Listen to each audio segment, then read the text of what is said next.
Welcome to the Pewter Museum, my show dedicated to looking at the mysteries, controversies, and unsolved questions in the Pokémon series. My name's Brandon, and today we're taking a close look at the Pokémon seizure controversy and whether the episode Electric Soldier Porygon was ever actually dubbed into English. This incident is known by many names, such as Pokémon Shock, or simply by the different names given to the offending episode in question.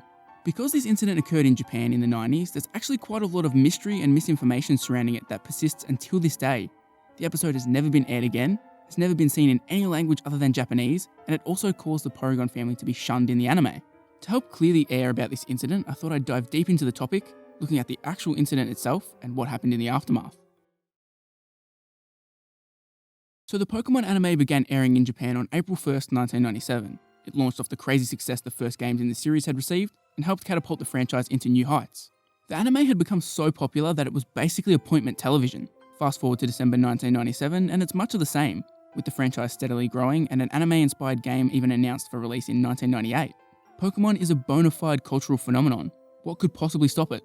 How about one of their show's episodes causing 700 people to have seizures? Well, at least that's what people outside of Japan thought happened at the time, but we'll get into that in just a bit. The 38th episode of the Pokémon anime, known as Computer Warrior Porygon or Electric Soldier Porygon, debuted on December 16, 1997. The episode was written by Junki Takagami, storyboarded by Kiyotaka Itani, and directed by Takayuki Shimura. This episode was focused around Porygon and would see Team Rocket attempting to steal it from inside a computer before Ash and the gang go after them to stop their plans. The climax of the episode sees a group of vaccine missiles being destroyed via one of Pikachu's electric attacks. The screen flashes red and blue for roughly 4 seconds after the explosion, and this is where the problems began. In the immediate aftermath of the scene, people everywhere began falling ill. By 7:30 that night, hospitals had reportedly admitted between 600 and 700 people, most of whom were children. Some of the reports from American media at the time were wildly over-exaggerated, with some reporting well over 700 people had been seriously affected. To make matters worse, it was being treated as if every single one of these people had suffered a seizure, which is far from the case. It's basically become a fact that hundreds of people had seizures due to this episode. That's exactly what I thought when I was a kid, and it was only until relatively recently that I discovered what actually occurred. Being parodied everywhere, including on The Simpsons, meant most people knew something about this incident, and most people ended up getting a very skewed understanding of it from low-effort jokes. The accurate number of people affected was 618. This was reported by Japan's Fire and Disaster Management Agency, and it included every person who suffered an adverse reaction, from intense headaches, nausea, and irritated eyes to full-blown seizures. Researchers for the Southern Medical Journal also concluded that only a very small fraction of these 618 cases actually involved a seizure, and that all of the seizure victims were children. While it might not have been as bad as the American media wanted you to think, seizures still occurred. So how did this shocking incident happen? It mostly comes down to the fact that switching the colours red and blue back and forth at a rate higher than 24 frames per second is a pretty bad idea.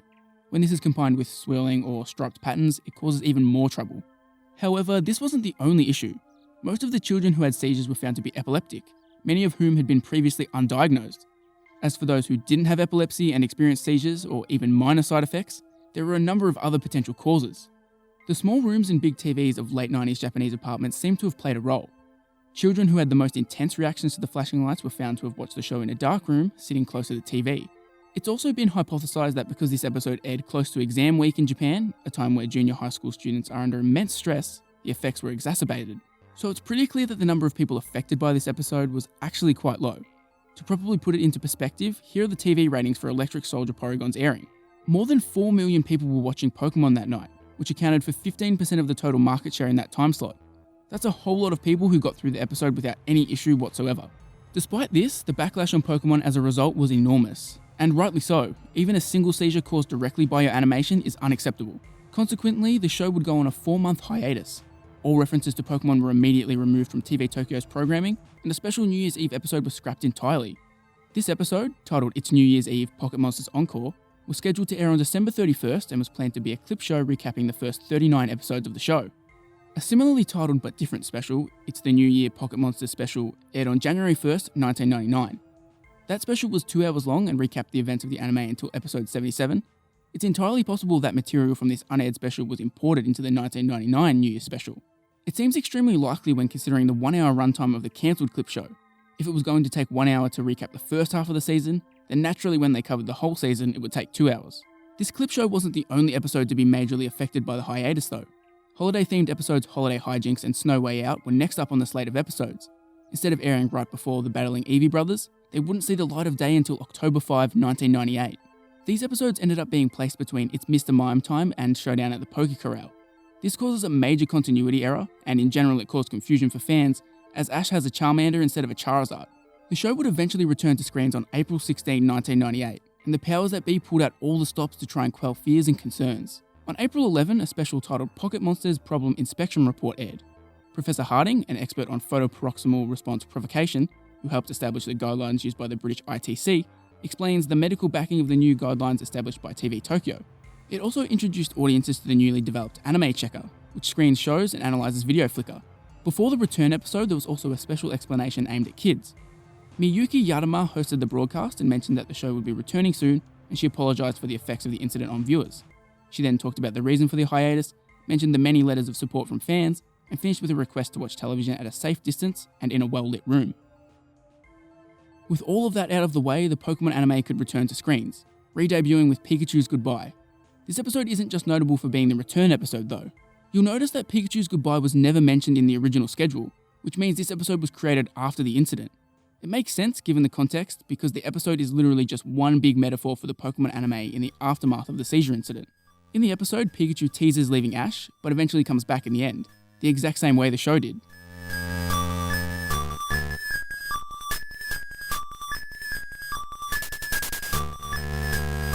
Since the show returned, the references to this incident have been few and far between. The episode was never re-aired, early episodes were re-edited to remove flashing lights, with the originals never to be seen from again, except accidentally on Hulu Japan, and Porygon has been permanently placed in the naughty corner. Despite Pikachu being the cause of the seizures, the Porygon family, which includes Porygon 2 and Porygon Z, have never had prominent roles in the anime since, and have been seldom featured. Porygon has only made cameo appearances in the intro for the 4th and 5th films, as well as a brief appearance in A Chansey Operation. It also has a brief appearance in the 2000 OVA The Journey to be a Pokémon Master Begins. Porygon 2 would sneak into the English dub for the Johto Pokérap, but outside of that, Porygon's evolutions wouldn't be shown on screen at all until the intro to the 15th movie, where every single Pokémon was shown. The move conversion has never been shown since either. Porygon 2 is the only Gen 2 Pokémon to never be featured in an episode of the show, and together with Porygon Z, they are currently the only non-legendary Pokémon to never be featured in the anime. Despite all of this, for as long as I can remember, there have always been persistent rumours of a dub version of this episode existing, and honestly, I can see how those rumours would start. The highly controversial episode Beauty and the Beach eventually released in a heavily edited format, so why couldn't this one too? It just makes sense, especially to the mind of a kid. Further fueling these rumours was plenty of misinformation from the voice actors themselves. In May of 2006, Maddie Blaustein, Meowth's voice actress, conducted a Q&A on Cerebee's forums. Here she explicitly states that 4Kids did dub this episode. Similarly, on September 23, 2006, Eric Stewart also stated there was a dub. From your point of view, because several voice actors from Pokemon, like the late Maddie Blaustein says one thing and Veronica Taylor says another. From your point of view, was that specific episode ever dubbed in English? Yeah. What? Sure we dubbed it. How else would I have seen it? It's never released. We dubbed it. Why, did Maddie say we didn't? Maddie said we did. She did, but Veronica Taylor said they didn't. Yeah, I think we dubbed it. I remember dubbing it. I know we didn't air it. So it was banned. Yeah, it was banned. Well, flashing lights and things like that. Yeah. On the flip side, Veronica Taylor said there was never a dub, before backpedaling a little bit on March 18, 2018, saying she was unaware at the time whether the episode was dubbed, and Eric Stewart would know more considering he was a voice director on the show back then. To my knowledge, it was never, that we never did it. So maybe they know something that I don't. So I don't know. I thought we weren't doing it. Maybe it was blended into something. I have no idea. I never heard that we recorded it until you've asked me. So I don't know. But Eric worked in different, since he directed some and he was directing other shows, maybe he knows that. But I never heard anything about it. The rumour dates even further back than Blaustein's Q&A though. The first answer Blaustein gave about this episode was in direct response to somebody who mentioned reading about the dub on Wikipedia. The line, 4Kids Entertainment has actually dubbed Computer Soldier Porygon even though it didn't air, was added to a Wikipedia article about banned Pokemon episodes on March 15, 2006. The cited source was Bulbapedia. While Blaustein and Stewart claiming it was dubbed might lead you to think the dubbing process was started, some extra sleuthing gives us a more concrete answer. Do you guys remember the Pokérap? That sure was a fun way to remember all 150 Pokemon, right? while it also doubles as a way to tell which episodes of the show 4Kids had access to initially. The first syndication package for Pokémon was a standard 40-episode run. This allowed for an exact 8-week rotation period where a brand new episode could be played Monday through Friday without any repeats. However, they didn't exactly receive the first 40 episodes of the show for this package. Instead, they received the first 37 episodes, and then episodes 39 to 41 to complete the package. But how do we really know Electric Soldier Porygon wasn't included here? Have you ever noticed that some Pokemon in the Poké-Wrap are only shown as a boring old picture? Well, that's because 4Kids didn't have any footage of those Pokemon at the time. Every Pokemon that made its debut in the show after episode 41 gets this treatment, with one exception, Porygon. Footage from both Beauty and the Beach and The Legend of Dratini is actually featured in the Poké-Wrap, confirming that these two banned episodes were given to dubbers back in the 90s. They couldn't have used this footage otherwise. However, Porygon still misses out despite being the star of episode 38. Going off of this, we can assume the Electric Soldier Porygon footage was never even handed over to 4Kids, let alone dubbed. Now, despite me saying the original syndication package given to 4Kids ended at episode 41, this is actually slightly incorrect. While they did originally receive this package, they soon found out that 2 episodes wouldn't be acceptable for Western audiences and needed them to be substituted for something else. The original syndication package finishes with March of the Executor Squad, which is actually the 43rd episode. After this episode, the show took a 4-month hiatus in America before moving to Kids WB, starting with The Problem with Paris. With Beauty and the Beach and The Legend of Dratini eventually being deemed unsuitable for kids and Electric Soldier Porygon causing so much controversy, the syndication pack was left 2 episodes short of the 40-episode mark. Using our Poké-Wrap theory, we can deduce that Electric Soldier Porygon didn't even remotely come close to being dubbed. Episode 41, Wake Up Snorlax, is the last episode to have footage used in the Poké-Wrap, allowing them to have proper video footage of Snorlax. Episodes 42 and 43 actually feature the very first times Kingler, Scyther, Electabuzz, and Charmeleon are shown in the anime. Despite this, they all still get static images in the Poké-Wrap. These Pokemon, along with Porygon, as far as I know, are the only Pokemon shown in the syndication episodes that weren't featured in the Poké-Wrap. As there were no controversies around Beauty and the Beach and Legend of Dratini in Japan, the Japanese team gave those episodes to the dubbers. However, Electric Soldier Porygon was removed before it was sent over and was replaced with Wake Up Snorlax, meaning they had access to Wake Up Snorlax from the beginning and could include it in the Poké-Wrap. Eventually, when 4Kids realised those 2 other episodes couldn't go to air, they asked for 2 more episodes to be sent over. Evidently, the Poké-Wrap was already made at this point in time, so footage couldn't be used.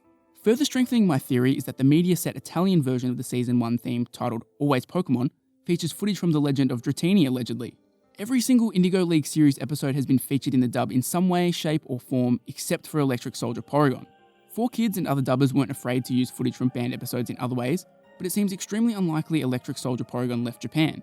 This is a black spot that they are deeply ashamed of, and considering they have gone out of their way to erase it from history, it wouldn't make any sense to have it sent to the dub team. As for the claims from Blaustein and Stewart that it was dubbed, well, this whole saga took place quite a while ago. It was already a distant memory in 2006, so they very well could have misremembered or even mistook the dubbing of Beauty and the Beach as them dubbing Electric Soldier Porygon. However, it would be nice to have some sort of definitive answer from some of the higher-ups who worked on the show, so that this mystery can be put to bed once and for all. So there you have it, an overview of the mysterious Pokemon Shock controversy. Hopefully I've helped to dispel some of the myths surrounding this crazy incident. While I guess it's still up in the air as to whether I can conclusively say Electric Soldier Porygon was never in dubbers' hands, what is clear is that the reporting on the incident was greatly exaggerated, but thankfully our beloved franchise was still able to survive.